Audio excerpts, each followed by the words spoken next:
آپ دیکھیں کہ وہ قرارداد مذمت بھی اپنی مرضی سے پیش نہیں کر سکتے، اور اجازت کے بغیر وہ ان کے اخبارات، ان کے رسائل، ان کے زعماء جاتے ہیں یورپ میں اور امریکہ میں، مگر کوئی ہمت نہیں ہے کہ وہ ایک لفظ ان کے بارے میں کہیں، بلکہ ان کے جو گماشتے اور ان کے جو ایجنٹ ہمارے ملک میں ہیں وہ بھی ان لوگوں کی مذمت کرتے ہیں جو زبانی طور پہ بھی اگر حمایت کوئی کرتا ہے فلسطین کی، یا ان کے غم و اندوہ پر، ان کی تکلیفوں پہ اگر زبانی بھی کوئی گفتگو کر دیتا ہے ہمدردانہ، تو وہ اس کے درپے ہو جاتے ہیں اور اس کی کردار کشی پہ آمادہ ہو جاتے ہیں۔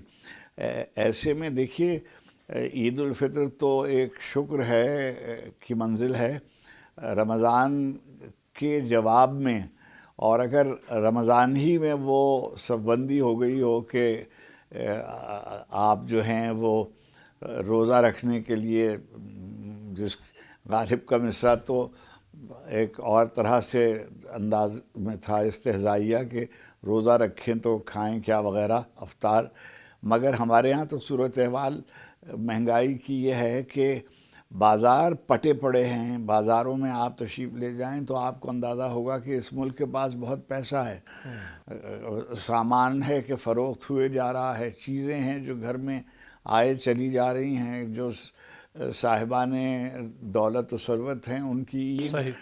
آپ دیکھیے کہ وہ تین چار عیدوں کے لیے بھی اپنے لباس تیار کرتے ہیں۔ یہاں بچوں کے لیے 2 وقت کی روٹی لینا غریب کے لیے، میں اندازہ کرتا ہوں جی اسلام آباد میں کہ بھئی جو یعنی 16 17 18 19 گریڈ کے جو بچے ہیں بچیاں ہیں، وہ جو تنخواہ دار ہیں، کیسے کوئی آدمی ان کا بجٹ بنا کے دکھائے کہ بھئی ان کے لیے گھر کے مسائل ہیں، لباس، یعنی عام دنوں میں لباس ان کو مہیا نہیں ہے، عام دنوں میں یعنی کتابیں ان کو مہیا نہیں ہیں، ان کو غذا مہیا نہیں ہے، اور آپ نے جیسے ابھی نشاندہی فرمائی کہ خط غربت سے بھی نیچے چلے گئے ہیں۔ اچھا، مثال دینے کے لیے جب آتے ہیں آپ تو اپنے ملکوں کی دیتے ہیں، آپ دیکھیے تباہ کر دیے گئے وہ ملک جو تھوڑا بہت کسی کا ساتھ دیتے تھے،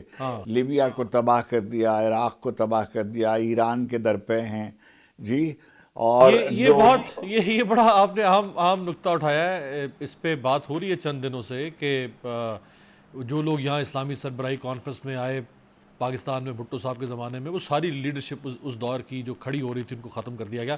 میں آپ کی اجازت سے علامہ صاحب کو بھی شامل کر لوں گفتگو میں۔ علامہ صاحب، ایک تو عید کا وہ پہلو ہے جو ہر جگہ گفتگو میں ہے اس وقت، عید ملن، عید کے رنگ، عید کے سنگ، عید کا جشن، اور ایک وہ پہلو ہے جو نہیں زیر بحث آ رہا، جو میں نے پروگرام میں آپ سب کے سامنے رکھا، کیا فرمائیں گے آپ اس پہ؟ بسم اللہ الرحمن الرحیم، الحمدللہ والصلاۃ علیہ یا ایھا الذین آمنوا کونوا قوامین للہ شہداء بالقسط۔ بات یہ کہ اتنی بااثر باتیں آپ نے بھی اور ہمارے بزرگوار جناب افتخار عارف صاحب نے کر دیں کہ میں انہی باتوں کو آگے بڑھا سکتا ہوں کہ دیکھیے، ہم بہت خوش ہوتے تھے، ہمیں ایک جس کو کہتے ہیں لالی پاپ دے دیا جاتا تھا کہ جناب مسلمانوں کے مسائل کے حل کے لیے OIC موجود ہے اور عرب لیگ موجود ہے، لیکن اب عقدہ کھلا کہ OIC بھی اسی لیے بنائی گئی تھی کہ جب کسی مسلمان ملک کو آئسولیٹ کرنا ہو، الگ کرنا ہو، تو اس کو کیسے الگ کیا جائے، OIC کا کارڈ استعمال کیا جائے۔ عرب لیگ کا کارڈ اس وقت استعمال کیا جائے جب شام کو نکالنا ہو، جب یمن کو نکالنا ہو، جب لیبیا کو نکالنا ہو، اس وقت یہ افریقن اور عرب لیگ کا کارڈ استعمال کیا جائے۔ آج جب فلسطین کی بات آئی ہے نا، تو آپ ذرا سا ماضی میں چلے جائیں نا، کہ آج کا مسئلہ نہیں ہے، یہ گزشتہ 100 سوا 100 سال میں جو پٹھو بٹھائے گئے تھے نا، آج معلوم ہو رہا ہے کہ پٹھو کیوں بٹھائے گئے تھے۔ ہمارے یہاں تو الحمدللہ اتنا تو ہے نا کہ جس کو کہنا چاہیے کہ بعض لوگوں کی کہتے ہیں کہ خواہش کے بالکل برخلاف کم سے کم لوگ نکل تو رہے ہیں سڑکوں پہ، فلسطینیوں کے لیے آواز تو اٹھا رہے ہیں۔ 2-4 ملک ہیں جہاں پہ لوگ نکل رہے ہیں، باقی عالم اسلام کا مجھے بتا دیجئے نا کہ اگر کوئی فلسطین کے فیور میں آواز اٹھائے گا تو اس کو اٹھا لیا جاتا ہے، اس کو پکڑ لیا جاتا ہے۔ ہم نے یہاں پہ ہیومن رائٹس کے بڑے چیمپئن بنتے تھے، ہمارے ایک ملنے والے بہت بڑے چیمپئن اب بھی ہیں، خیر وہ ہمیشہ ہی چیمپئن رہیں گے ہیومن رائٹس کے. ان سے میری بات ہوئی کہ بھئی آپ اتنی باتیں کرتے ہیں انسانیت کی، اس کی اس کی، عورتوں کے حقوق، مردوں کے حقوق، بلی کے حقوق، چوہے کے حقوق، کتے کے حقوق، ہاتھی کے حقوق، بندر کے حقوق، ان سب پہ آپ آوازیں اٹھاتے ہیں. آخر یہ فلسطین کے مسئلے میں کیا ہو گیا آپ کو؟ کہاں آپ کی آوازیں حلق میں، کلیجے میں بالکل گھٹ کے رہ گئی، گلے میں؟ تو مجھ سے انہوں نے بڑی ڈھٹائی کے ساتھ کہا کہ مجھے سال میں 2-3 بار یوروپ اور امریکہ جانا ہوتا ہے جناب، اور کئی ملکوں کے میرے ملٹیپل ویزے لگے ہوئے ہیں. تو پھر میں نے اس ایک دانے سے پوری دیگ کا اندازہ لگا لیا، کیونکہ سب کی فنڈنگ وہاں سے ہوتی ہے نا، لہٰذا اب انسانیت کہاں مر گئی، اب کدھر گئی ان کی انسانیت، نہیں بولتے. اور جہاں عید کا مسئلہ ہے، یہ پہلی عید نہیں ہے فلسطینیوں کی. مجھے بتائیں 75 سال سے وہ کون سی عید بنا سکے؟ جس جنگ کو یہ کہتے ہیں کہ 7 اکتوبر سے شروع ہوئی، 7 اکتوبر سے نہیں. اگر آپ پچھلے سال کا ریکارڈ اٹھا لیجئے، اسی رمضان المبارک میں پچھلے سال ان پر اٹیک شروع کیا گیا تھا، ان پر بمباری شروع کی گئی تھی، ان کو اتنی بری طرح سے، ان کے اس وقت بھی ہزاروں آدمی شہید کیے گئے تھے نا. بات یہ ہے. اب آ جائیے دوسری بات یہاں کی عید کی. دیکھیے میں ایک چھوٹا سا واقعہ شیئر کرنا چاہتا ہوں، اگر آپ اجازت دیں میرے پاس. ٹھیک ہے، 2-3 منٹ کا واقعہ ہے، اگر آپ اجازت اچھا اگر آپ مجھے اجازت دیں تو میں یہ جو یہاں والی عید کا پہلو ہے، اس کو اگر ہم اگلے حصے میں لے کے جائیں اور پھر اسی پہ ابھی ذرا وہاں باہر کی بات کر کے پھر اپنے ہاں کا جو مسئلہ ہے اس کو بھی چھیڑتے ہیں. ٹھیک ہے. وارث بیگ صاحب، ٹھیک. آپ چونکہ پاکستان میں بہت ٹریول کیا، آپ نے، آپ ایک زمانہ آپ کا فین رہا، پاکستان سے باہر آپ بہت ٹریول کرتے ہیں، نہ صرف پاکستانی کمیونٹی، انڈین کمیونٹی، باقی کمیونٹی سے بھی آپ ملتے ہیں. یہ جو اس وقت یہ مسئلہ ہے فلسطین اور غزہ، تو اس پہ آپ کو پاکستان سے باہر، پاکستان میں کیا یہ مسلمانوں کی ہمدردی یا یکجہتی نظر آتی ہے؟ السلام علیکم جی. سب کو میری طرف سے بہت بہت عید مبارک، کیونکہ آج عید کا دن ہے. ہم یہ بات تو کرتے ہی رہیں گے. میرے خیال سے لاسٹ ایئر بھی ہم نے اسی طرح کی بات کی تھی، تب بھی کوئی پاکستان پہ کوئی مصیبت تھی، کوئی آفت تھی. تو میں سر امیر بات صاحب، میں ابھی ریسنٹلی آیا ہوں بڑا کر کے، اور اس سے پہلے میں دبئی میں تھا. تو میں نے ان دونوں ملکوں میں ایسی کوئی بات نہیں دیکھی جہاں پہ ہم نے غزہ کی اور فلسطین کی بات کسی نے بھی کی ہو، یا وہاں پہ مجھے ایسا فیل ہوا ہو کہ وہاں پہ کسی کو فیلنگ بھی ہے. آنیسٹلی جب بھی میں کبھی فون کھولتا تھا یا بھی کھولتا ہوں، دیکھتا ہوں، تو میرا دل سارا دن عجیب سی مجھے فیلنگ ہوتی ہے کہ ان کے لیے کوئی بھی سوچ نہیں رہا. جبکہ آپ نے انٹروڈکشن میں بڑی اچھی بات کی، فخار بھائی نے بات کی، نواز صاحب نے کی کہ کتے کے بھی رائٹس ہیں. ایون آپ نے کبھی وہ دیکھا ہوگا یوٹیوب پہ یا کبھی انسٹاگرام پہ، تو ایک بطخ جا رہی ہے، اس کے پیچھے 10 بچے ہیں، تو اس کو گزرنے دے رہے ہیں، تو گاڑیاں کھڑی ہو گئی، دونوں تو گورے ویٹ کریں گے یہ بطخ گزر جائے تو پھر ہم آگے سے گاڑیاں نکالیں گے. تو وہاں پہ تو اتنے بچے مر گئے، اتنی زیادہ شہادتیں ہوں گے، کسی نے کوئی بات ہی نہیں کی اس کے اوپر. میرا جسم میری مرضی پہ. یہاں پاکستان میں 50,000 عورتیں نکلاتی ہیں، اس کے اوپر کوئی عورت نہیں نکلی. کسی کو درد نہیں آیا اس بات پہ، یا کسی کو یہ فیلنگ ہی نہیں آئی کہ یہ بھی کسی کے بچے چلے گئے ہیں. اور اگر کسی نے سٹارٹ کرنا، ہم تو خود مانگ کے اپنی حکومت چلا رہے ہیں، ہم ہر روز مانگتے ہیں، ہم ہر روز حکومت چلاتے ہیں. اگر کسی نے انیشیٹو لینا تھا نا، تو سب سے پہلے سعودی عرب MBS کو لینا چاہیے تھا. اس پہ وہ کھڑے ہوتے تھے، پورے 57 یا 54 ہماری مسلم کنٹریز ہیں، وہ بھی ساتھ اس کے پیچھے کھڑی ہوئی تھی. لیکن وہ چونکہ وہ تو خادم الحرمین شریفین ہیں، ان پہ ان کی بڑی بھاری ذمہ داری ہے ان پر. جی میں وہی کہہ رہا ہوں، اگر وہ کھڑے ہوتے تو کس امریکہ کی کیا ضرورت تھی یا کسی اور کی کیا ضرورت تھی ان کو وہ اسلحہ سپلائی کرتے. تو ہمارا کیا ہے، ہم تو خود مانگ کے کھا رہے ہیں سر. ہم کھڑے بھی ہو جائیں گے تو کیا کر دیں گے؟ ہاں، ہم تو اپنے لیے نہیں کھڑے ہو پا رہے. جو ہم اپنے لیے کھڑے نہیں ہو پا رہے، اگر ہم باہر ہمارے پرائم منسٹر جاتے ہیں یا کوئی بھی جاتا ہے، ہاتھ میں ہمارے کشکول ہوتا ہے، تو ہم نے ان کے لیے کیا کھڑا ہونا ہے؟ کم از کم وہ تو ہمارے وزیر اعظم کا بڑا معروف جملہ ہے نا، جس پہ بڑے لطیفے اور میمز بھی بنی کہ میں جہاں جاتا ہوں لوگ کہتے ہیں یہ تو مانگنے آ گیا. کچھ یہاں پہ عوام اگر کھڑی ہوتی، دیکھیں عوام، ابھی میں آج بھی سن رہا تھا کہ جی ہم عید کے بعد یہ اکٹھے کریں گے، ہم اس حکومت کے خلاف یہ کریں گے. تو اس میں آپ غزہ کے خلاف بھی کچھ کر لو، فلسطینیوں کے حق میں کچھ بات کر لیں آپ. تو وہ تو کوئی نہیں سوچ رہا. آج عید کا دن ہے، آج بھی ہم 3 بندے یہ بات کر رہے ہیں، کتنے لوگوں کو اثر ہونا ہے. اس کے بعد پھر ہم نے کھانے پہ لگ جانا ہے، ہم نے دعوتوں پہ چلے جانا ہے. عمل سے کچھ ہونا ہے بھائی جان، ہماری باتوں سے کچھ نہیں ہونا. تو عمل میں سمجھتا ہوں سٹارٹ ہوگا. اگر MBS سعودی عرب سے سٹارٹ ہوگا تو سارے ملک ان کے پیچھے آ جائیں گے. وہ بالکل ٹھیک بات ہے، زبانی باتوں سے کچھ نہیں ہونا. آپ اتنا اچھا پروگرام کرتے ہو، اتنا اچھا بولے ہو. افتخار صاحب نے اتنی اچھی باتیں کی، علامہ صاحب نے کی کہ بندر کے بھی حق ہے، کتے کا بھی حق ہے. ابھی انسانوں کے کوئی حقوق نہیں ہے، ان کے لیے کوئی کھڑا نہیں ہوتا. بہت خوبصورت. میرا جسم میری مرضی کے لیے 50,000 عورتیں لیبرٹی کھڑی ہوتی ہیں.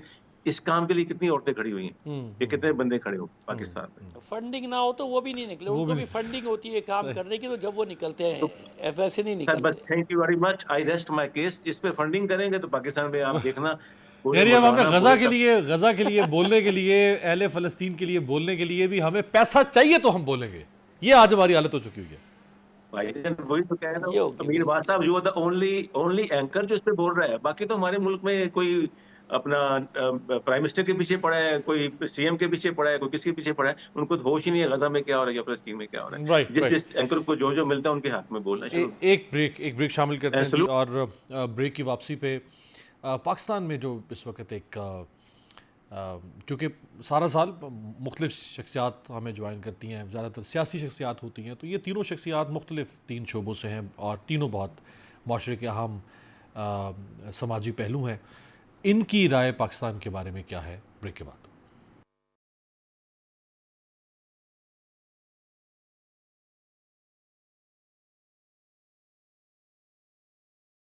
بریک کے بعد خوش آمدید. عید الفطر کی خصوصی نشست, علامہ حسن ظفر نقوی, افتخار عارف اور وارث بیگ صاحب میرے ساتھ موجود ہیں. افتخار عارف صاحب, ہم پورا سال سیاستدانوں سے, وکلاء سے, صحافیوں سے پوچھتے ہیں کہ ملک کہاں جا رہا ہے, کیا بنے گا, کیسے ہوگا, کب ہوگا, کیوں کر ہوگا. آپ پاکستان کا بہت بڑا نام ہے بطور شاعر, دانشور, ادیب. اگر میں یہ سوال آپ کے سامنے رکھوں کہ پاکستان کہاں کھڑا ہے اور کہاں جائے گا, تو کیا جواب ہے آپ کے پاس؟ دیکھیے, کوئی بھی آدمی اپنے ریاست سے بڑا نہیں ہوتا اور کوئی بھی ریاست اپنے پرچم سے بڑی نہیں ہوتی, کوئی حکومت اپنے پرچم سے بڑی نہیں ہوتی. پوری جو خلق خدا ہے وہ بالکل اس وقت بے حال ہوئی ہے اور تھک گئی ہے بہت.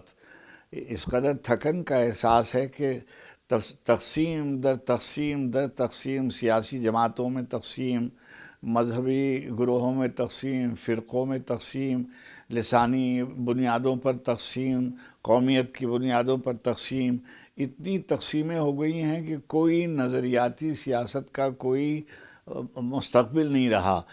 پہلے جب ہم بچے تھے, طالب علم تھے, تو ہم یہ سمجھتے تھے کہ ایک انقلابی صورتحال پیدا ہوگی اور ہم اس نظام کو بدل دیں گے.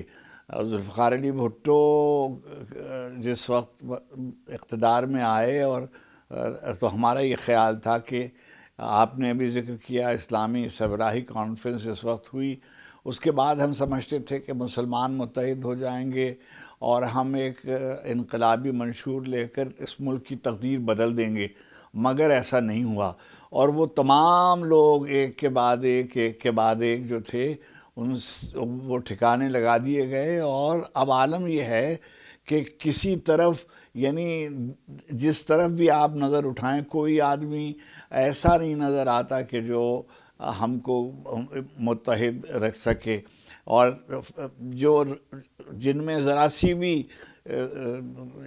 جس میں امکان تھا کہ بھئی انقلاب ایران کی طرف دیکھیں گے, ہم لیبیا کی طرف دیکھیں گے, ہم چلیے تیونس کی طرف دیکھیں گے, وہ سارے ملک ایک کے بعد ٹھکانے لگا دیے گئے. اب کیا ہے, اگر فرض کیجئے زبانی بھی غزہ کی آپ نے بات کی, فلسطین کی حمایت کریں تو اس پر بھی سرزنش ہوتی ہے. اور ایک اور بات کہنے کی ہے کہ جو وہ ادارے جن کی طرف آپ نے اشارہ کیا, دیکھیے ہر ایک کو حق ہے کہ وہ اپنے حقوق کے لیے آواز اٹھائے. اور یعنی میں یہ صرف کہنا چاہتا ہوں کہ اب پاکستان کسی, خدا نہ کرے, کسی بڑے انقلاب کا متحمل نہیں ہو سکتا. ایسی صورتحال جو ہے, یہ آپ تو بہت ابھی نہیں پیدا ہوئے ہوں گے یا بہت چھوٹی عمر ہوگی, ہم نے پاکستان کو ٹوٹتے دیکھا ہے. ہم وہ بد نصیب لوگ ہیں جو ہم محفوظ نہیں رکھ سکے. اور اس وقت بھی ہم یہی کہتے تھے کہ ہمارے بزرگوں نے یہ کیا اور ہمارے بزرگوں نے, ہم نے بھی وہی کیا.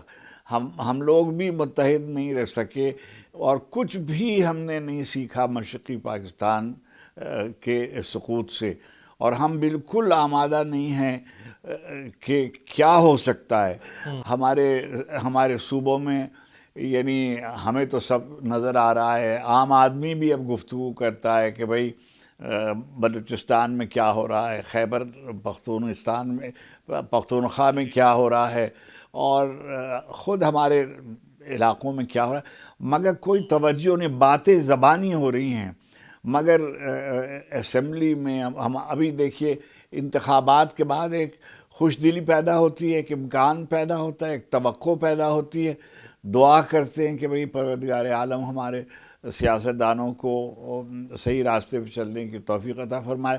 اور مگر ہماری دعائیں جو ہیں ہر سال ہم کتنے، یعنی اب تو ماشاءاللہ عمروں کی تعداد بڑھ گئی ہے اور شبینوں کی تعداد بڑھ گئی ہے اور زیارتوں کی تعداد بڑھ گئی. ضرور ہونا چاہیے، اللہ تعالیٰ سب کو نصیب کرے، مگر جو صورت احوال ہے کہ ہماری دعائیں بے اثر ہوتی جاتی ہیں.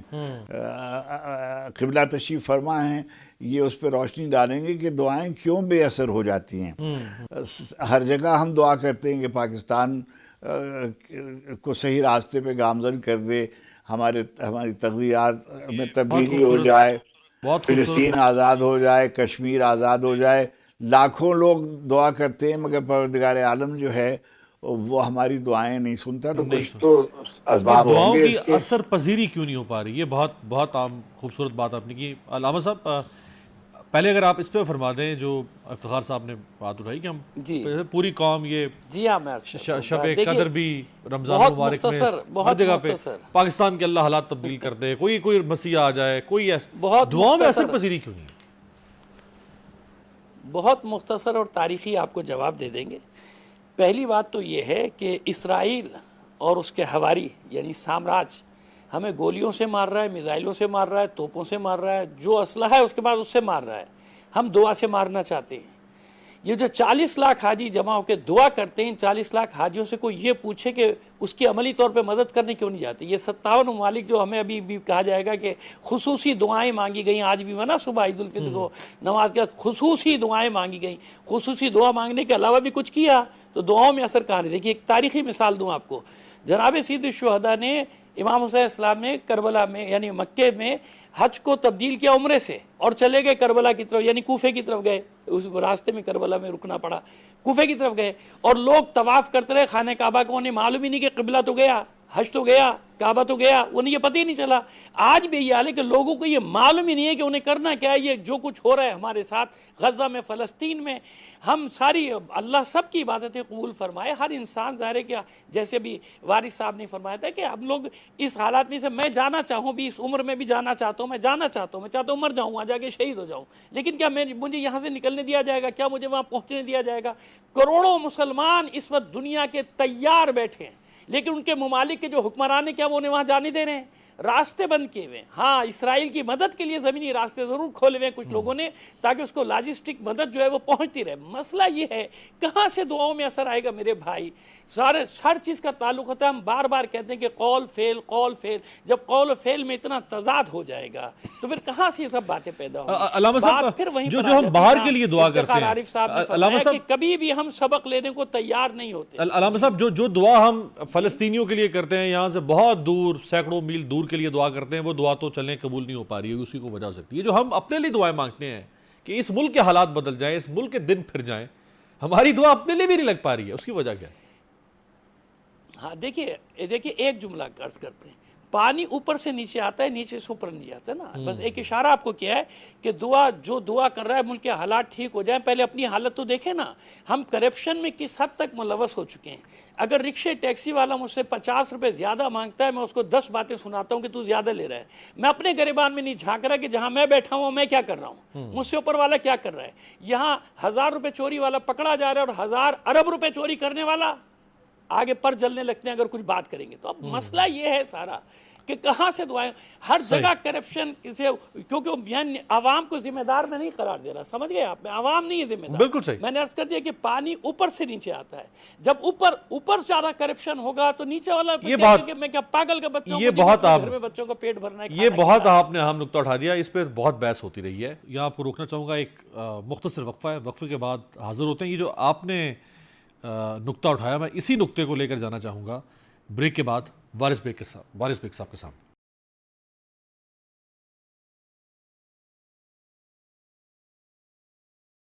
بریک کے بعد خوش آمدید. عید پر خصوصی نشست. علامہ حسن ظفر نقوی، افتخار عارف صاحب اور وارث بیگ صاحب میرے ساتھ ہیں. وارث بیگ صاحب، علامہ صاحب فرما رہے تھے کہ پانی اوپر سے نیچے آتا ہے، یعنی اوپر جو حکمران طبقہ ہے اگر وہ ہی نہیں سدھرے گا تو نیچے سے لوگ کیسے سدھریں گے؟ آپ کو بھی یہ لگتا ہے کہ حکمرانوں پر بہت زیادہ ذمہ داری عائد ہوتی ہے اس ملک کے جو حالات آج جہاں ہم 76 سال کے بعد جو ہر وقت لوگ کوس رہے ہیں اس ملک کو، ملک سے لوگ چھوڑ کے ابھی آپ جانتے ہیں عید سے پہلے رمضان کے آخری اشرے میں کوئٹہ کا ایک خاندان، میاں بیوی اور 4 بچے، 6 لوگ یورپ منتقل ہونا چاہتے تھے، غیر قانونی طور پر گئے اور ترکی کے راستے سمندر غرق ہو گئے. یہ کیسے پہنچا ہے یہ ملک ان حالات پہ وارث صاحب؟ اپنا امیر بھائی وہ دعائیں قبول نہ ہونے پہلے بات کر رہے ہیں. بڑی اچھی بات کی علامہ صاحب نے، افتخار بھائی نے بڑی اچھی باتیں کی، اور میں یہ سمجھتا ہوں کہ ہم لوگ کا دارومدار نیک و بات ہے. ہماری نیت نہیں ٹھیک، ہمارے عمل کیسے پورے ہوں گے؟ پہلی بات. دوسری بات یہ، آپ تو اس خاندان کی بات کریں نا. ہمارے جو پی آئی کے روسٹرس ہیں جو ہمارے باکسنگ کرنے جاتے ہیں، جو ویٹ لفٹر جاتے ہیں، وہ وہاں جا کے غائب ہو جاتے ہیں. وہ پاکستان نہیں آنا چاہتے، جو پاکستان کی نمائندگی صحیح کرنا بات چاہتے ہے. ہیں. اب میرا پوائنٹ سمجھے میں کیا بات کر بے رہا ہوں شک. کہ ایئر ہوسٹس نے کہا جی تھینک یو ویری مچ، وہی خط لکھ کے چلی گئی. مجھے اتنی شرم آئی. آپ سوچیں، آپ جب امریکہ میں جائیں گے ہم یا کینیڈا میں جائیں گے، کہیں یہ کیا لوگ ہیں یار ہمارے ملک میں. تو میں I want name my friend جو اے سی ہے، سب اے سی اسسٹنٹ کمشنر ہے مولانا صاحب، وہ میں ان سے ملنے گیا. مجھے کہتے ہیں میرے کورس کے 80 لوگ تھے، اس میں 70 لوگ باہر جا چکے ہیں. They don't want to live in Pakistan. سر اس کی وجہ میں بتاتا ہوں. اس کی وجہ یہ ہے کہ جن لوگوں نے پاکستان کو اس حالات پہ لے کے آئے، جس پہ آپ کہتے جی میں میرے پڑ جلیں گے کہ بات کروں گا، پہلے تو ان کو پکڑے نا. آپ ان کے اوپر ہائی کورٹ میں بھی کیس ہوتا ہے تو وہ بھی ختم ہو جاتا ہے. بھائی آپ جو پاکستان کو جب 100 روپے کا ڈالر تھا، اب 300 پہ آئے گا، اس کے ذمہ دار کون ہے؟ جب تک آپ ان کو کٹہرے میں نہیں لائیں گے، اگلے 75 سال بھی میرے جیسے بندے، آپ جیسے بندے یہی باتیں کرتے رہیں گے. ان کو کٹہرے میں لانا ضروری ہے، چاہے وہ قمر جوید باجوہ ہو، چاہے وہ جنرل فیض ہو، چاہے کوئی ہو. میں آپ کو کھلی بات کر رہا ہوں، جب تک وہ کٹہرے میں نہیں آئیں گے یہ سلسلہ چلتا رہے گا. ہمارے ملک میں جو الیکشن میں جو لوگ باہر سے وہ کٹہرے سے کرنے آ رہے تھے، وہ انویسٹمنٹ نکال کے باہر لے گئے اس حالات میں. سر یہ ملک ایسے نہیں ٹھیک ہوگا. ایسے کٹہرے بنے ہی بھی نہیں، اپنے ابھی پاکستان ایسے کی طرف سے کٹہرے مر بنے ہی جاؤں نہیں گا، جن میں ان آپ کو بھی لایا مر جا جائیں گے، سکے. میرے والد صاحب بھی مر گئے. یہی سنتے کہ اس ملک کو ٹھیک ہوگا، ہم نے یہ ملک چھوڑ. میں آج جانا چاہوں، میرے پورے بچوں کی نیشنلٹی امریکن ہے، امریکہ میں پیدا ہوئے ہیں، وہی پڑھے ہیں. میں پاکستان نہیں چھوڑ رہا، مجھ سے چھوڑا جاتے ہی نہیں ہے.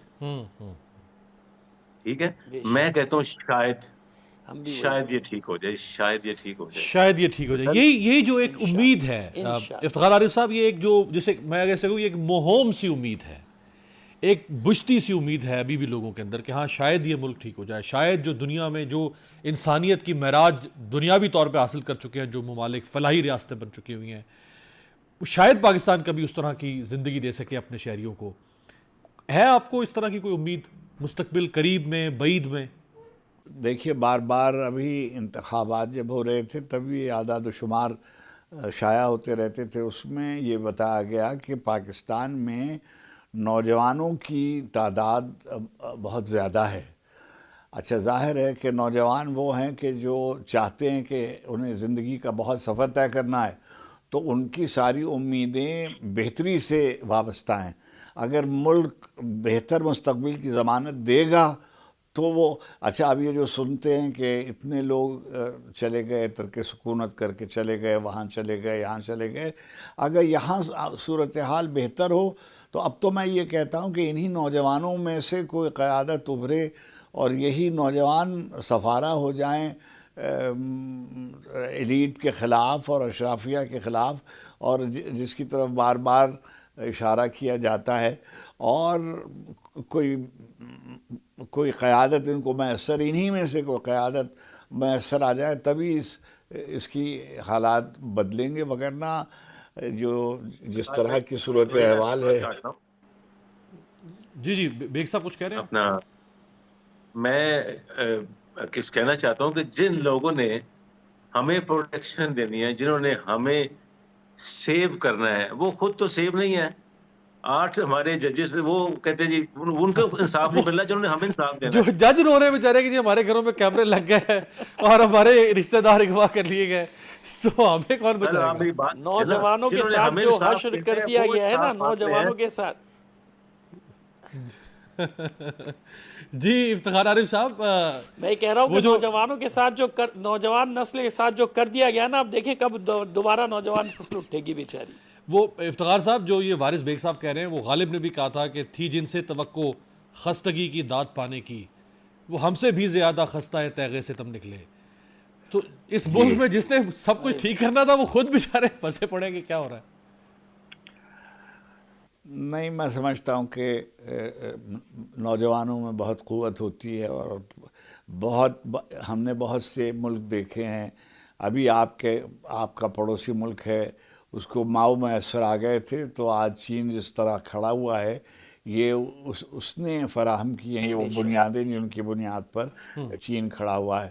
اور خود کچھ اشعار اگر افتخار صاحب، کچھ اشعار اگر قوم کے نام. یہ تو کوئی اس موقع کے لیے میں کیا شے پڑھوں، طبیعت میری حاضر نہیں رہتی، مگر یہ میں ضرور کہتا ہوں نوجوانوں ہی سے کہ آسمانوں پر نظر کر، انجم و مہتاب دیکھ، واہ صبح کی بنیاد رکھنی ہے تو پہلے خواب دیکھ. واہ واہ. تو جب تک آدمی اپنے لیے اہداف مقرر نہیں کرے گا، اپنے خواب نہیں مقرر کرے گا، اور اپنے لیے، اپنے خانوادے کے لیے، اپنے قبیلے کے لیے، اپنے شہر کے لیے، اپنی قوم کے لیے، اپنے ہم وطنوں اور ہم مسلکوں کے لیے، تب تک وہ عالم انسانیت کے آپ کچھ بھی نہیں ہو سکتے جب تک آپ اپنی زمین کے نہیں ہوں گے.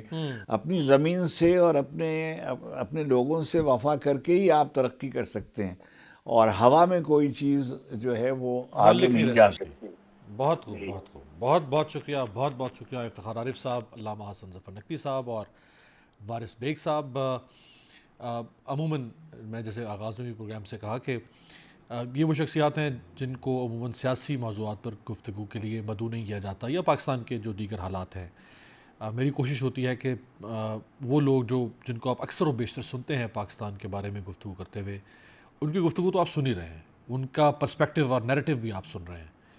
یہ شخصیات بہت اہم ہیں معاشرے کے لیے، قوم سازی میں ان کا اپنا بھی کردار ہے، تو ان کی رائے بھی آپ تک پہنچنا پاکستان کے سیاسی سماجی مسائل پر بہت ضروری تھا.